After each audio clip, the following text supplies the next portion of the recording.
She's gone. That was the only thought I had when I pulled the boy out from under the overturned minivan.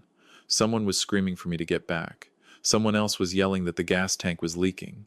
I could hear it myself, that thin, chemical smell cutting through the smoke, but the kid was maybe 4 years old and he was looking straight at me with these wide, terrified eyes, and I just kept pulling. I didn't think about whether I'd walk away from it. Funny thing is, 3 hours earlier, all I'd wanted was a cup of coffee and a familiar face at the arrival's gate. My name is Raymond Calloway. I'm 64 years old, a retired firefighter from Knoxville, Tennessee, and for most of my adult life, I was the kind of man who showed up. That was the whole job description, really not just at work, but everywhere. At the school play when my son forgot his lines, at the hospital at 2 in the morning when my daughter had her appendix out, at every Little League game, every recital, every moving day. My wife Carol used to say I was the only man she'd ever known who treated showing up like it was a sacred obligation. I told her somebody had to. Carol passed on a Wednesday morning in early March, pancreatic cancer. From the diagnosis to the end was 11 weeks, which sounds merciful until you're living inside it and every single day feels like swallowing glass. She spent her last 3 weeks at her sister Ruth's house in Asheville because the mountain air helped her breathe easier, and because Ruth had a garden Carol had always loved. I drove that stretch of I-40 so many times those final weeks that I started knowing every crack in the pavement. The morning she died, I was already there. I had driven over the night before because something told me not to wait. I held her hand while she slept. Around 6 in the morning, the room got very quiet, and then it got quieter still. If you've ever sat with someone you love at the exact moment they stop needing you, you already know there's no way to describe the particular silence that follows. It doesn't feel like peace. It feels like the air has simply decided to hold its breath. The funeral was exactly what Carol wanted: small, no fuss, no one wearing black if they could help it. She'd made me promise. She wanted wildflowers, not arrangements. She wanted her friend Patty to sing one hymn and then stop before it got maudlin. She wanted people to eat good food and go home before 10. We did all of it. And when the last car pulled out of Ruth's driveway and I was left standing in the gravel alone, I looked at my watch and thought, now what? My flight back to Knoxville left Asheville Regional the following afternoon. I had one checked bag, Carol's reading glasses in my jacket pocket because I couldn't bring myself to leave them behind, and the particular hollow feeling of a man who has spent 41 years with someone and now has to remember how to exist in a singular unit. I sat in the terminal for an hour before boarding. I watched a young couple argue about which gate to find. I watched an old man fall asleep with a newspaper across his chest. Life going on in all its oblivious, ordinary directions. On the plane, I opened the family thread on my phone. Me, my son Derek, my daughter Patrice, Derek's wife Melissa, and my daughter-in-law Sandra. I typed, "Landing in Knoxville at 4:15. Either of you able to come get me?" I looked at the message for a while before I sent it. I've never been comfortable asking my children for anything. It's always felt like a transaction I wasn't sure how to price. Derek replied inside of 2 minutes. "Sorry, Dad. We've got Caleb's tournament this weekend. Whole family's in Chattanooga. Just Uber it." I stared at the word Uber for a moment. Patrice answered 4 minutes later. "Dad, I would, but Jalen's got a thing and I already have the girls this weekend. You know how it is." Then, before I could respond, she added, "You really should have given us more notice." More notice. As if I'd scheduled Carol's death without consulting anyone's calendar. As if grief operated on a 2-week advance booking system. I sat with those words for a long time. Then I typed back, "No problem. You all take care." Not because it was no problem, but because some hurt is too quiet to argue with and too deep to explain to someone who isn't already looking for it. We landed a little after 4. I was the last one off the plane. There's no reason to rush when no one is waiting. I collected my bag at baggage claim and stood outside in the gray afternoon, watching families load into minivans, watching couples argue pleasantly about where they'd parked, watching all of it with the slow, underwater feeling of a man who has just become, without quite realizing it, nobody's first call anymore. I was heading toward the rideshare lane when I heard the sound. Not an explosion, not yet. Just metal, very sudden and very wrong, from the direction of the airport connector road that runs along the south end of the terminal. A pickup truck had run a red light at speed and clipped the front end of a minivan crossing the intersection. The minivan spun, caught the median barrier, and flipped. The pickup caromed into a parked shuttle bus and stopped there, hissing steam. I was running before I'd made any decision to run. 31 years in the fire service don't leave you. Your legs just go. The minivan had come to rest on its passenger side. I could smell gasoline, not a hint of it. A steady, serious presence. A woman was already on her feet on the driver's side, bleeding from a cut above her ear, screaming a name I couldn't make out. A small boy, maybe 4 years old, was suspended sideways in his car seat in the back. A teenage girl was conscious but pinned under a collapsed door panel, one arm bent at an angle it shouldn't have been. Someone grabbed my shoulder from behind. A man young, scared, telling me the whole thing could go up. I know, I told him. Call 911 if you haven't already. Then I went in through the passenger window, which had shattered on impact. I want to be honest about what I was thinking right then, because people always want to know about bravery in those moments, and the honest answer is that I wasn't thinking about bravery at all. I was running a checklist. The same checklist I'd run 1,000 times. Primary victims, secondary victims, ignition risk, structural stability, time. Emotion is a luxury for after. The boy came out first. His car seat release was jammed, so I cut it free with the knife I've carried on my belt since 1987. He was crying hard, which was good. Crying means breathing. I passed him through the window to a woman who'd materialized outside, told her to move him back from the vehicle and not to put him down. She nodded. Her hands were shaking, but her eyes were steady. I went back in for the girl. She was about 15, and she was trying very hard not to scream. Her left forearm was clearly broken, but the door panel had missed her spine. I ran my hand along it quickly to check, and she was coherent, answering my questions. What's your name? Can you feel your feet? Squeeze my hand. She did everything I asked. I shifted the door panel off her hip with my shoulder and got an arm around her and brought her out the same window, feet first, slow. By then, the first siren was audible in the distance. Still too far. The woman who'd been driving the mother was trying to get back to the vehicle. I stepped in front of her. Your babies are out, I said. Don't go back. She looked at me like she wasn't sure she believed me. I put both hands on her shoulders. They're both out. I need you to listen to me. Something shifted in her face. She stopped fighting. 40 seconds later, the gas ignited. Not a Hollywood explosion, a low, serious fire that rolled up the underside of the van in a way that told me we had exactly as much time as we'd had, and not 1 second more. I sat down on the curb. My left hand was bleeding from somewhere I hadn't noticed. My jacket was torn at the shoulder. A paramedic found me there a few minutes later and started asking the standard questions. I answered them on autopilot. Somewhere in the middle of it, she asked if there was family coming to meet me. I told her I'd taken a flight in and that my family was busy. She paused just a beat too long before she wrote something on her clipboard. A sheriff's deputy named Ortiz took my statement while the scene was still being worked. He kept looking at me in that particular way, part professional assessment, part something else. When he was done with the official questions, he asked one more, off the record. You do this kind of thing often? I told him I used to. He said it showed. A television crew had arrived by then, the local ABC affiliate. A reporter I didn't know approached and introduced herself as Gwen Marsh. She said witnesses had identified me as the person who pulled the children from the vehicle before the fire. I told her I was glad the kids were going to be okay, and that I really didn't need to be on television. She said that was completely fair, and she walked away without argument. I remember thinking Carol would have liked that. Carol always respected people who could take no for an answer. The roads near the airport were tied up for hours. An officer offered me a lift to a hotel close by, one of those functional, featureless places built for exactly this kind of situation. I accepted. I checked in, set my bag down, sat on the edge of the bed.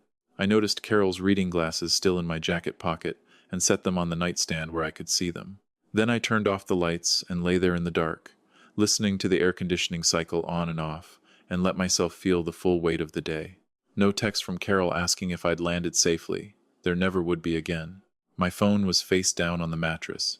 I didn't feel it go off. Didn't know, lying there in that dark room, that the story had already jumped from the local affiliate to the network feed. Didn't know that the overnight segment had picked up the witness footage shaky, shot from a phone across the road, but clear enough to see a gray-haired man climbing through a shattered window while smoke rolled up behind him. Didn't know that a caption had run under the footage identifying me as Raymond Calloway, 64, retired firefighter, who had flown in from his wife's funeral earlier that same day. Across Knoxville, my son Derek was watching the Chattanooga hotel TV with the sound low while Melissa got the kids to bed. The alert came through on his phone, a news notification he almost swiped away. He opened it out of habit. He read the caption. He sat up very slowly and turned the volume up on the TV. By the time the anchor repeated the detail about the funeral, Derek had gone completely still. Melissa came out of the bathroom and found him that way. She read the caption over his shoulder. She sat down next to him without saying a word. Across town, my daughter Patrice was folding laundry when her friend Donna called. "Is your dad's name Raymond?" Patrice said yes, half listening. "Turn on Channel 7. Patrice reached for the remote and then stood there holding a half-folded pillowcase, watching her father climb out of a burning vehicle on a television screen and feeling something she would later describe to me as the floor dropping out from under everything she thought she knew about how she'd spent that particular afternoon. What nobody knew, not Derek, not Patrice, not the news anchor reading the teleprompter, was that 20 years of weekends, 20 years of school pickups, 20 years of birthday parties and late-night phone calls and quiet bailouts had not simply been a father doing what fathers do. There was a box. Carol had made it. She'd started it when Derek was in college and kept adding to it until the last month she was well enough to write. It wasn't a dramatic thing, just a shoebox from the top shelf of the bedroom closet, lined up next to my old work boots. Inside were receipts mostly, and cards, and one spiral notebook in Carol's handwriting with a small orange tab that said, "For the kids when they're ready." Derek and Patrice had gone to the house separately that morning, using Patrice's spare key. They'd arrived within 20 minutes of each other. Neither of them had planned it. They'd just both gotten into their cars and driven without quite deciding to. Standing in the kitchen, neither of them knew what to do with their hands, so Patrice made coffee, and Derek stood at the window looking at Carol's herb garden, which was already starting to come back despite everything. Patrice found the box while she was looking for the spare house key to have a copy made. She brought it to the kitchen table. Neither of them opened it right away. They just looked at it for a while, the way you look at something that you know is going to change a thing you're not sure you want changed. Derek opened it. The receipts came first. A tuition balance from Derek's sophomore year that had nearly forced him to withdraw. Raymond had quietly taken on weekend roofing work for 4 months to cover it, telling Derek the school had found an administrative error in his account. Derek stared at the number. It was 3 times what he'd been told the error was. Then a receipt from a legal firm dated 11 years back, during the worst year of Patrice's first marriage. Raymond had paid her attorney's retainer in full and told her it was money Carol had set aside from her own teaching salary. Carol had not set it aside. Raymond had sold his truck. Then, a card, unsigned but in Carol's writing, tucked behind a receipt from a cardiologist's office that Patrice didn't recognize at first. She read the card. Then she read the date on the receipt. Raymond had been diagnosed with a minor arrhythmia 3 years ago. He'd told the kids it was high cholesterol because, the card explained, he hadn't wanted them to worry, and because Derek had just lost his job that month, and Raymond hadn't wanted to add weight to a man already sinking. The notebook was last. Carol had organized it by year, her handwriting careful and precise the way it always was. The early entries were ordinary, then they weren't. There was an entry about the year Patrice's older daughter was born, premature Raymond, driving 6 hours each way every weekend for 2 months, telling his own doctor he'd deal with his knee surgery after things calmed down, which they eventually did, and then he quietly forgot to reschedule. There was an entry about Derek's business, which had come within 30 days of folding. In 2019, Raymond had co-signed a loan he'd never mentioned, using the house as collateral, telling Carol he was certain it would be fine. He'd been right, but barely. Near the end of the notebook, Carol had written, "He has never once asked either of them to notice. That's the whole problem. He loves them in a language they haven't learned yet. I hope they learn it before I'm not here to translate." Patrice set the notebook down on the kitchen table and looked at her brother, and didn't say anything for a long time. Derek's voice, when it came, was very quiet. "He told me the school found an accounting error." Patrice nodded. I believed him. She nodded again. They sat there with their coffee going cold, and neither of them spoke much for a while, because there is a particular kind of reckoning that doesn't have words built for it yet. The kind where you realize all at once that the person you'd casually failed to pick up at the airport is the same person who once signed his house over to keep your life from falling apart, and did it so quietly you spent 3 years not knowing. I want to stay in this moment a little longer, because I think it matters more than anything that happened on that road by the airport. Most of us don't fail the people we love in dramatic, obvious ways. We fail them in 100 small postponements. The call we mean to make on Sunday, but then Sunday gets busy. The visit we keep intending to schedule. The question we never think to ask because we've always just assumed the answer was fine. And we assume fine because the people who love us most are usually the ones working hardest to make sure we never see the weight they're carrying. If any of that feels familiar to you right now, don't push it away. Let it sit for a minute. I woke up the next morning in the hotel and reached for the other side of the bed before I remembered. The room was beige and quiet. I showered, dressed, and sat by the window watching the airport connector road below, already clear, already ordinary, like nothing at all had happened there. There was a knock around 8. I opened the door to find Gwen Marsh, the reporter, looking slightly apologetic. The hotel manager had recognized me from the morning news. She said she wasn't there to push anything. She had a message from the hospital. The 2 children were going to be fine. The boy, whose name was Marcus, had been asking his mother about the man who carried him out the window. She said he'd told his mother the man smelled like coffee and was very strong. I laughed. For the first time in 11 weeks, something in my chest opened a fraction of an inch and let a small amount of light in. Gwen said there were cameras outside. She also said there were people from the city, a commendation, a ceremony, the usual apparatus of public gratitude. I told her I wasn't interested in any of it. She said she understood. But she also said that the story was already out, and that half a dozen stations were running their own versions of it, most of them wrong, in the particular ways that stories get wrong when no one has talked to the actual person. She said she'd like to do one interview, in her own time, on my terms. She said she thought the real story was more important than the hero footage. I asked her what she thought the real story was. She said, "A man who spent his whole life showing up for other people spent the worst day of his life being told he was on his own, and then he showed up anyway." She paused. "I think a lot of people need to hear that right now." I told her I'd think about it. She gave me her card and left without pushing. I sat with it for an hour. Then I called her back. We filmed that afternoon, 2 chairs, 1 camera, no dramatic lighting. She asked the questions carefully and gave me room to answer. She asked why I went back into the vehicle a second time for the girl when I already knew the tank was leaking. I told her that 31 years of showing up teaches you that the job isn't finished until everyone is out. She asked if I'd been afraid. I told her that when you've just buried your wife, fear reorganizes itself. You stop being frightened of the things that might happen to you. You start being frightened only of the things you might fail to do. Then she asked, "Did you have someone waiting for you at the airport yesterday?" I looked at the camera for a moment. I thought about Derek in Chattanooga watching the TV with the sound up. I thought about Patrice on her couch with the pillowcase still in her hands. I told Gwen, "My kids have a lot going on. They're raising families, building careers. They're carrying more than I ever had to carry at their age. So no, there wasn't anyone there. But that's just life, isn't it?" That was the sentence that traveled. Not the fire, not the rescue footage. Just that, they're carrying more than I ever had to at their age. It was in the morning news package. It ran on national feeds by afternoon. By the next day, 100,000 people had shared it, many of them leaving comments about their own fathers, about phone calls they'd let go to voicemail, about visits they kept meaning to plan.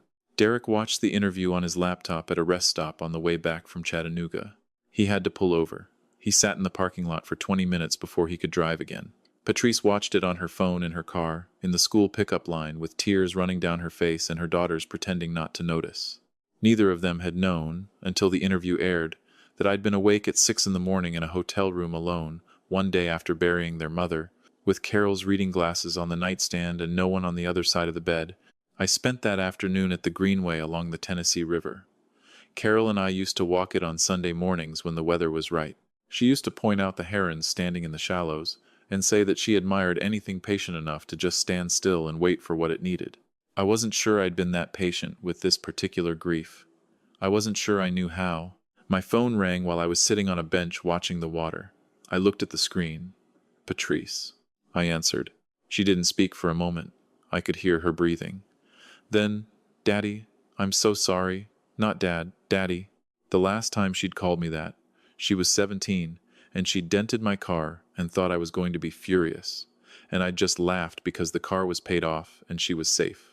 I told her it was all right. She said she'd found the box. She said she and Derek had both read the notebook. She said she didn't have words for it yet, but she'd wanted me to know that she'd read it. I told her that box belonged to her and Derek. Her mother had made it for them. I'd always known it was there. She asked why I'd never told them any of it. The truck, the retainer, the cosign on the loan. I told her the same thing I'd been telling myself for 40 years, that helping people you love isn't supposed to come with an invoice. That the second you hand someone an accounting of your sacrifice, it stops being a gift and starts being a debt. And I'd never wanted my children to feel like they owed me something. I just wanted them to be okay. She was quiet for a long time after that. Then she said, "Derek's on his way to you." I said, "He doesn't have to do that." She said, "I know. He's doing it anyway." I stayed on the bench another 20 minutes after we hung up, watching the herons stand in the shallows, doing exactly what Carol had always said she admired them for. Patient, still, waiting for whatever came next, without making a lot of noise about the waiting. Derek pulled into the Greenway parking lot at 5:30. He walked over to the bench and sat down next to me and looked at the river for a while without saying anything. That's always been the thing about Derek, he learned, somewhere along the way, that sometimes the most important thing is just to be in the same place as someone. I don't know where he learned it, but I recognized it. He said, "I told Caleb the Uber thing." I said, "You told your son you told me to Uber?" He said, "I needed him to understand what not to do." He paused. "He's 14. He needs to know this stuff earlier than I figured it out." We sat there until the lights started going. Then he said, "Patrice is making dinner. She said it's terrible, and she knows it, and you should come anyway." I said it sounded like exactly what I wanted. That night, the three of us sat at my kitchen table for the first time since Christmas. Patrice had made Carol's potato soup from the recipe card, which is taped inside the cabinet door in Carol's handwriting. It wasn't quite right. She'd used the wrong potatoes and not enough salt, and we all knew it, and none of us said it. And the not saying it felt exactly like something Carol would have arranged if she could have. Derek put the notebook back in the shoebox. He set it on the counter and said, "I'd like to keep this, if that's okay." I said, "Of course." He said, "Because I want to read it again when I'm tempted to tell my kids I'm too busy." He said it very quietly, not performing it, just saying it, the way you say something you've decided is true. Patrice said she'd been thinking about the interview, the part where I told Gwen my children were just carrying a lot. She said she'd watched it 4 times. She said, "You didn't have to say that." I told her I knew that. She said, "Why did you?" I thought about Carol. I thought about what she used to say when I'd come home from a long shift and be too tired to manage Grace, that anger was easy, and Grace was a practice, and you had to choose it every single day, or you'd eventually stop being able to choose it at all. I said, "Because I didn't want you to spend the rest of your life carrying it. And because it was true, you are carrying a lot. You just forgot for a minute that I was carrying something too." Nobody said anything for a while after that. A few weeks later, the fire department called about a commendation ceremony at City Hall. I almost declined again. Then I thought about Marcus, the 4-year-old boy from the minivan, and about how his mother had sent a handwritten note to the station, which they'd forwarded to me. The note said Marcus still talked about the window man. She said he'd told his preschool class that the window man wasn't scared because he missed somebody, and when you miss somebody that much, there's no room left for being scared. 4-year-olds understand things we've forgotten. I went to the ceremony. Derek and Patrice were there. Derek's son, Caleb, was there, wearing a collared shirt, which at 14 is a statement of considerable effort. During the remarks, the fire chief said something about instinct and courage. I thought about what I'd actually been thinking in those seconds before I went through that window. I'd been thinking about Carol standing in her sister's garden in Asheville, pointing at the way the light came through the Blue Ridge Mountains in the early morning. She'd said, "Raymond, promise me you'll still look for the beautiful things after I'm gone. Promise me you won't stop." I told her I promised. Standing in that ceremony room with Derek's hand on my shoulder and Patrice wiping her eyes in the second row, I thought, I'm keeping it, Carol. I'm keeping the promise. The mistake most people make with the ones they love isn't one bad day. It's the long, slow habit of assuming they'll be there when you get around to it. The phone call you'll make next week. The visit you'll plan when things slow down. The question you never think to ask, because the answer has always just been fine, and fine is so much easier to hear than the real answer would be. Sometimes the real answer is a man sitting alone at an arrival's gate with his dead wife's reading glasses in his pocket, too proud to say out loud that all he wanted in the world right then was for someone who loved him to come and get him. So here's what I'll ask of you today. Not next week, not when things slow down. Today. Think of someone in your life who always says they're fine. Think of someone who shows up without being asked, who helps without keeping score, who is somehow always steadier than everyone around them. Call them tonight, not to ask for anything, just to say you see them, because I promise you they are carrying more than you know, and they would never dream of telling you so. If this story landed with you, I'd love to hear about it in the comments. Tell me where you're watching from and what time it is where you are. Comment 1 if you think Raymond was right to protect his kids in that interview. Comment 2 if you think they should have heard the hard truth on live television. And comment 3 if, like me, you're honestly not sure. Because that's where I still live, right in the middle of that question. Stick around, I've got more stories about the quiet kind of love that only makes itself known when it's almost too late to say thank you. And if there's someone in your life you've been meaning to reach out to, maybe this is the night you stop meaning to and just do it.